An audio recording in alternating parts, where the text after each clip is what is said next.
What is up, guys? Welcome to the Being Beautifully Honest podcast and channel. Thanks so much for being here, for being subscribed. If you're not, go ahead and hit that button. And if you're listening to this on YouTube, hit that like button. It's like walking into the room and hitting that light switch. We just want to go ahead and brighten up the place. So let's get into this conversation. I wanted to share this really quick. I know I previously did a conversation where I talked about funkydineva versus Chloe Bailey and the Halle Bailey pregnancy rumor, where a lot of people just felt like he really went in on Chloe and it was just unwarranted and downright offensive. So he made a response to it. I'm just going to play the clip and then we'll go ahead and talk about it. Hey, Claudia, what's going on? Chilling on this fine Thursday night, and please welcome Funky Dineva. What's up, Q? Hi. Hi. So listen, while I got the people on the line, y'all know how this goes, right? When you work somewhere and something controversial happens, the company comes out and makes a statement, or the person that works for the company comes out and makes a statement. And I always sit on this very platform and be like, that shit was so fake. Ain't nobody believing in this prefabricated statement that this person read and it's phony. And with that being said, I'm not going to give y'all one, right? I did get the phone call.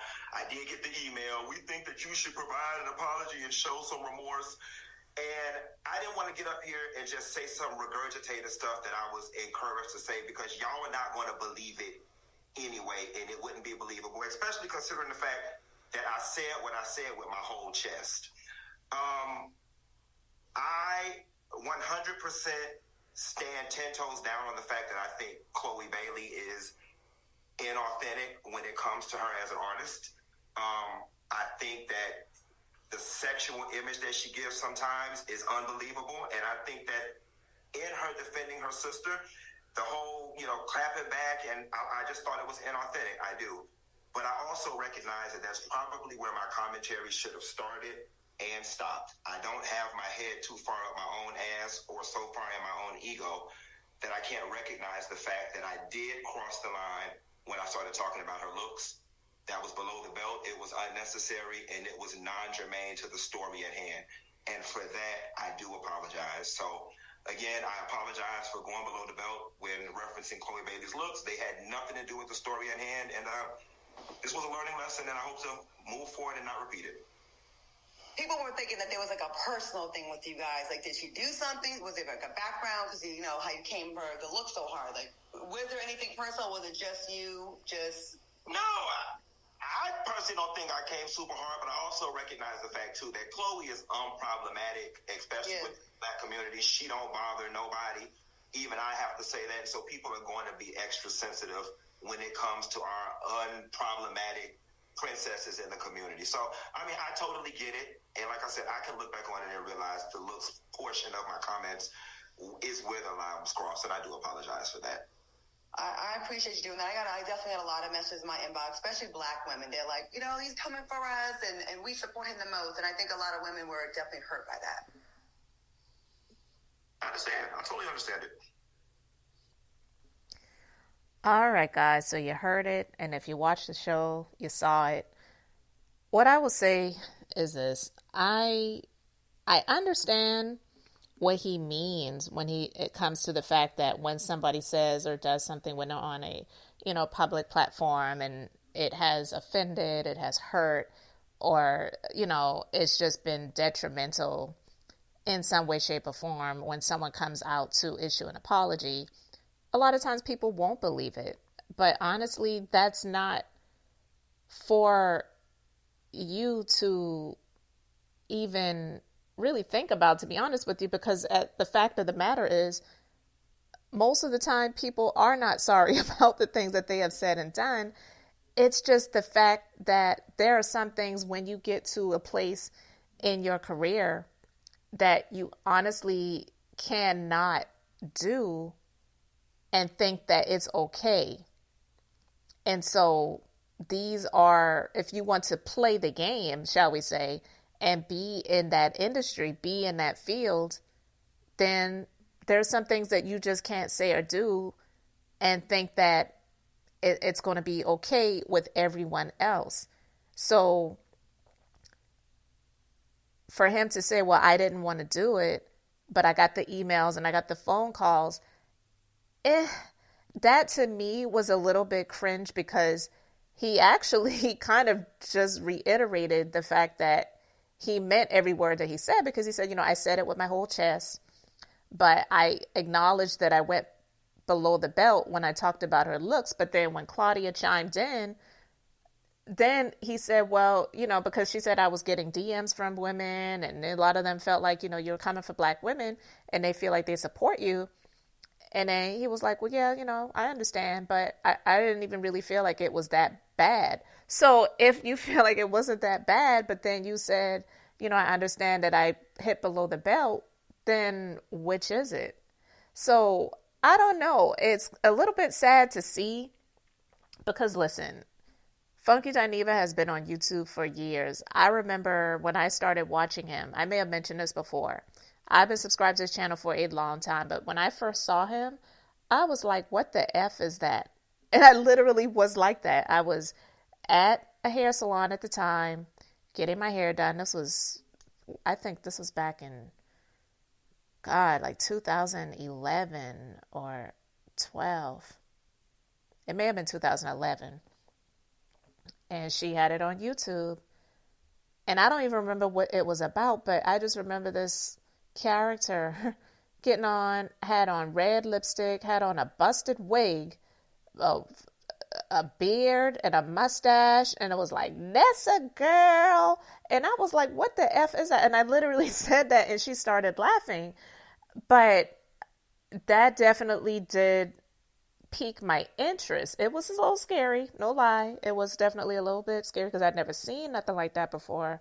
But I started, watching it, and some things that were happening I found to be funny. I subscribed to the channel, and I've been a subscriber ever since. You can be I'm subscribed to a lot of people's YouTube channels, okay?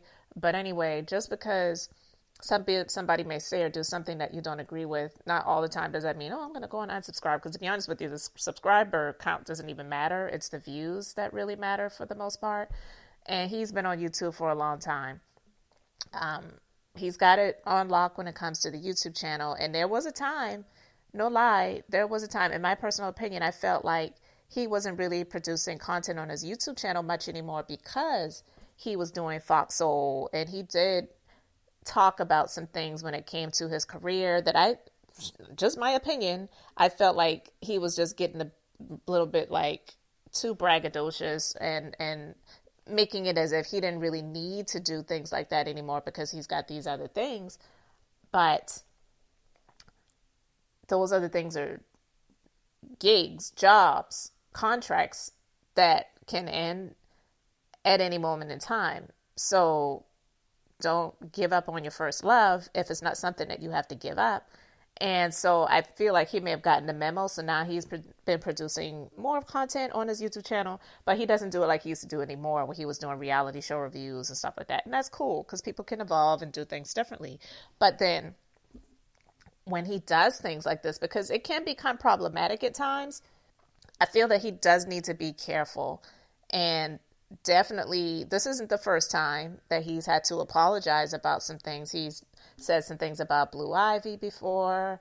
He's not without some controversy.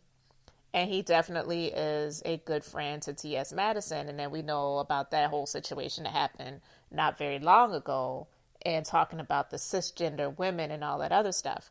But anyway, I feel that he just needs to humble himself a little bit more. And this is speaking from someone that is still a subscriber to his channel. I have not went and unsubscribed. I didn't feel the need to have to go and do all of that, but I did find it that he was, like he said, hitting below the belt when it came to Chloe Bailey. You don't even really have to, that segment on TGIF where they were talking about Halle Bailey's pregnancy rumor, I didn't even really feel had to be more so about Chloe than it was about Halle, because it was about Halle Bailey saying that she's not preggers, and them saying, yes, she is. We can clearly see by the picture. She needs to stop lying. It was about Halle. So the fact that he even was talking about Chloe Bailey as much as he was to us. That's why Claudia asked him, like, is there something personal? Which it's like, seriously, there definitely is nothing personal, because I'm quite sure Chloe doesn't even know this dude. But she asked, like, was there something personal? Because it just was like, whoa. Because it wasn't even about her. So to have him go in so heavy and so deep, a lot of the things that he said, well, a few of the things I should say that he said about Chloe, a lot of people do agree with. But he didn't have to really even talk about that because it had nothing to do with Chloe. It was about Halle, whether she's pregnant or not, and lying to the public about it or whatever. A lot of people do agree about Chloe and her image and how she portrays herself and sexual and all that other stuff. It's like, okay, but what does that have to do with Halle and her being pregnant? So it really was like, what are you on right now? And I'm not trying to, no pun intended, but you know what I mean. But yeah, a lot of people were just wondering, like, what is the problem when it comes to her? Because this is just like a bit much. And so I could understand why a lot of people got upset with him. I didn't take too kindly to it either. I just was like, where is this coming from? Like, why all the heat for Chloe? Like, all of this fire for Chloe, okay? It was just really weird. It didn't make any sense. So to hear him come out, we know that he was made to do this. He didn't want to do it. And he pretty much let the people know, look, I was told that I need to do this, so I'm doing it. But I don't even really want to do it. He just didn't say it in those words, but it's pretty much what he meant. So I'm like, well, I mean, I guess you got to do what you got to do.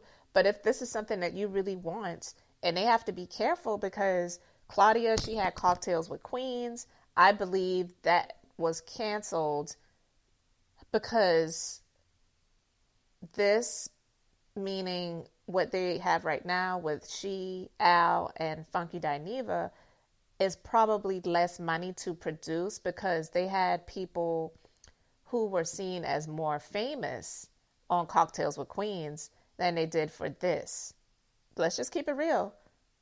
Vivica Fox, she's just one of them. Yeah, she might be doing car warranty commercials now, but no doubt about it, you cannot take her resume away from her and the history that she has in working in Hollywood. So she comes with a price tag. And then you've got the other one, Lisa, God forgive me, I don't remember her last name right now. It's early in the morning when I'm recording this, so definitely no offense meant. As well as the singer, and then Claudia Jordan. So you have 4 personalities on that show. Here you've got 3. funkydineva, I'm quite sure, comes with a much lower price tag. Al Reynolds, much lower price tag. And Claudia, being the host, she's familiar with Fox Soul. She's been there for a while. She used to even have her own show in there called Out Loud with Claudia Jordan. I used to watch that sometimes too. So less money, and now they're on 5 days a week. And we know he likes to talk about his money, and he may not necessarily say how much money he's actually making, but we know he makes a pretty penny being on YouTube, and adding this to his finances, I'm quite sure, is extremely helpful. Don't get too big of a head where you lose it, you know, because this has granted him other opportunities where he's now been doing Dish Nation and doing things like that. So when you climb this ladder, especially in that industry, you want to keep it real and all this other stuff and not lose yourself, but you have to be careful of some of the things that you say. And even now on his own YouTube channel, even though that's his own platform, it could be the wrong person and the wrong day where you say some things that some people say, well, you look, yeah, he might have did it on his own platform, but now he's on this show too, and I don't want to see him anymore. So just be careful. Don't lose your job on your day off. Just be careful of the things that you say. Like you say, unlock your better self. And sometimes you got to keep the words on lock that you really, really, really want to say. It's just that simple. Sometimes it might seem hard, but honestly, sometimes it's harder coming back to issue an apology than it is to just not say anything at all. So guys, let me know what you think about what he had to say. Do you feel that it was heartfelt? Does it even matter at this point? Let me know your thoughts. Thank you so much for being here, for liking and subscribing. I'm Beth, just being beautifully honest. So until the next time, I wanted to keep it brief, beautiful, and now I'm going to say bye.